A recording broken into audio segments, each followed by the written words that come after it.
Hello and welcome to the mini tasting of the cheeses featured in the Cheese Lady subscription box in October. Today I'm gonna guide you through 4 very delicious and amazing farmhouse and artisan cheeses. My name is Svetlana and I'm the founder of the Cheese Lady.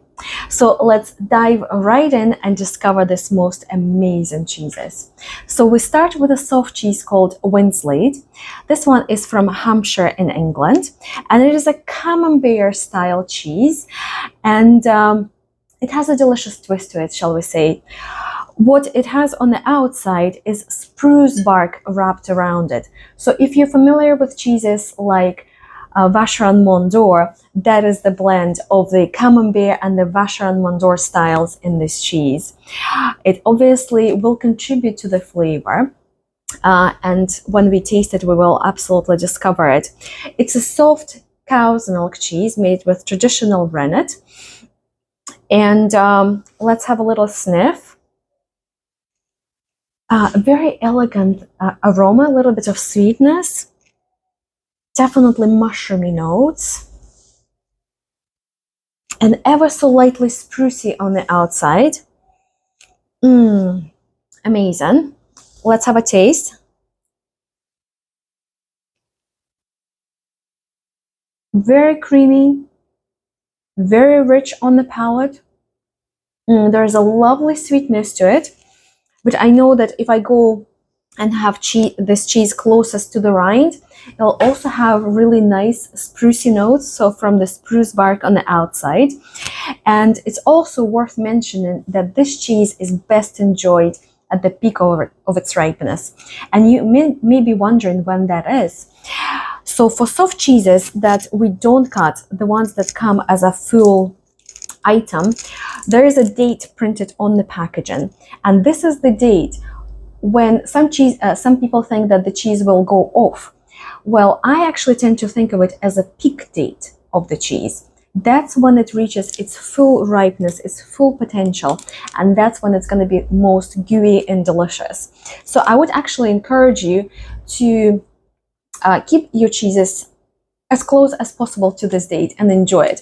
So another thing I like to do with Winslade is to cut the top off and scoop it out. So when it's ripe and gooey, that's the most delicious way to have it as well. But of course you can cut it like I did it here. In terms of enjoying this cheese with wine, I would say you need something smooth and elegant. I'm thinking maybe a nice, not too heavy red wine. You can even have it with ales and beers and things like that. So, but do feel free to experiment. I mean, that's the fun of it. So I hope you're enjoying your Winslade at home as well. So now let's move on to our second cheese. And for this one, we would have to travel to Switzerland. It's made in the Emme Valley, and that's one of the most gorgeous parts of Switzerland, but then I don't know of a bad looking part of Switzerland. So it's made by Jumi and their family-run cooperative. They do a lot of alpine cheeses and a lot of different raclettes. So what we are going to try is their truffle raclette. It's one of the most spectacular truffle cheeses I've come across. I mean, you can see in the texture of this raclette that it's not shy on truffle. It's definitely very rich. And when you start to taste this cheese, and of course, don't forget to smell it, the aroma is most intoxicating. Very unashamedly truffly. I could just smell this cheese for a while, and that brings me so much joy. But let's actually look at its texture quite quick. It's got a golden hue to it, so we know it's a cow's milk, and it's got a bounce. It's a bouncy, semi-firm texture cheese, which means it's going to be really, really nice for melting. Like a traditional raclette without truffle, you can most certainly melt this one, and it will just be a super luxurious experience. So let's have a taste.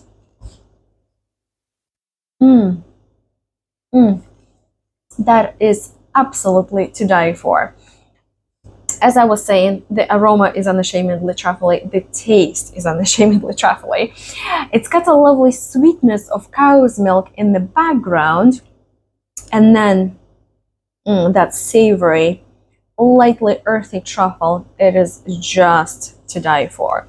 So obviously, as I've said, you can melt this cheese, but if you want to serve it on a cheese board, you can certainly do so. It will absolutely shine. You can try it with a variety of wines. You can even try it with white. And red wine, I think, will be a great idea here, the same as beers. So do have a play with it, enjoy it.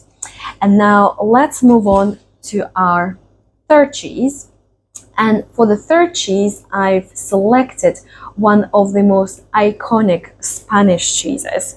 So visually, you can probably quickly identify this cheese. This is Manchego. Manchego is the most famous cheese of Spain, and a lot of cheeses are kind of replicating it or trying to look like it, but this is the real deal. It will always have a crisscross on the outside. That is its immediately recognizable visual style. But like I say, a lot of other Spanish cheeses have the same crisscross on the outside. You just kind of have to know there. Manchego is such a big business in Spain, as you can imagine, that you have to be a little bit careful when buying it. There will be Manchego that are produced on a big scale, and they will be available in supermarkets, and they actually will be made most likely with pasteurized milk.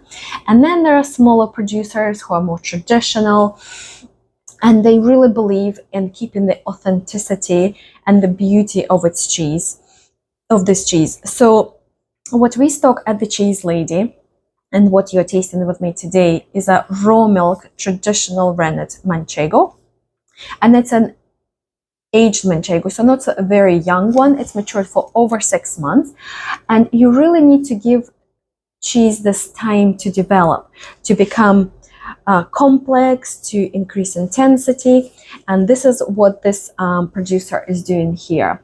They're really trying to keep the tradition of authentic Manchego alive. So let's have a sniff, let's have a taste, let's see what we can discover. It's got that unusual and very typically sheep's milk or Manchego aroma. I could immediately identify it even if I were trying it with my eyes closed. But there's that sharpness and lanolin notes. If you think of a wet woolly jumper, there's definitely that, but there is also maybe kind of peppery notes. Very complex. In terms of texture, it's firm, it has a little bit of give, but it doesn't really have a big bounce, not the same as our raclette had. So I would definitely say it's a firm cheese. And if we break it, it kind of breaks in an uneven way. So it's going to be a little bit crumbly. We can guess that on the palate, it's not going to be super smooth like an Alpine cheese. It's going to have that light crumbliness to it, which will be kind of highlighted and will be more so when this cheese gets even more mature. So without further ado, let's have a try.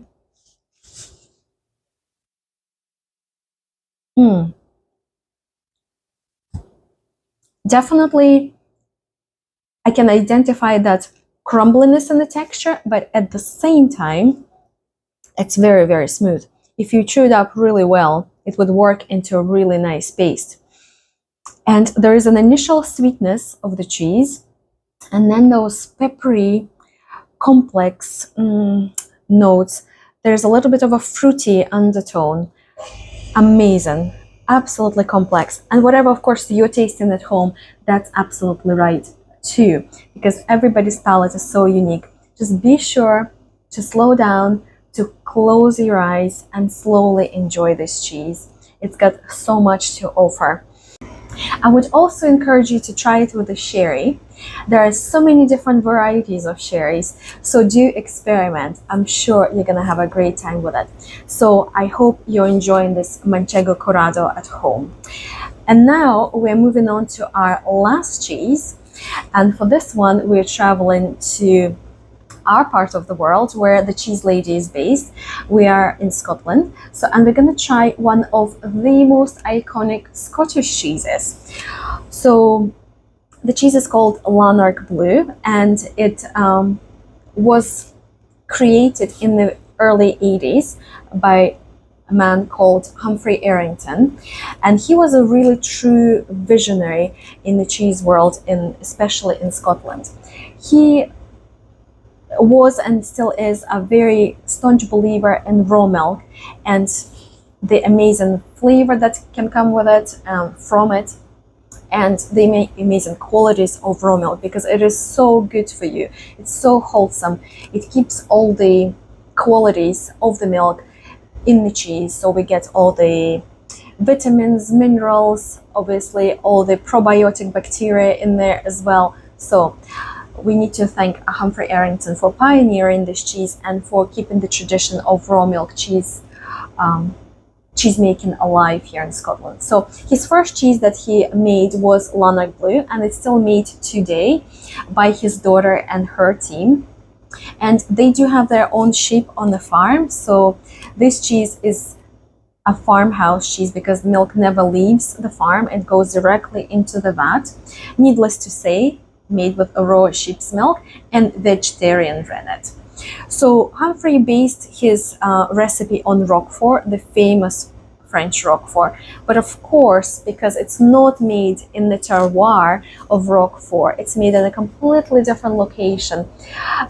It comes out as a completely unique cheese. So even though we do say that it's like Roquefort, do bear in mind that it will be completely different. So I don't think we need to compare the two.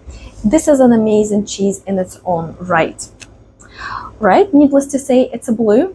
It's got Penicillium roqueforti mold inside, and natural rind on the outside. It's actually covered in foil that it doesn't really develop a thick rind, but there is a moldy covering on the outside, if you will.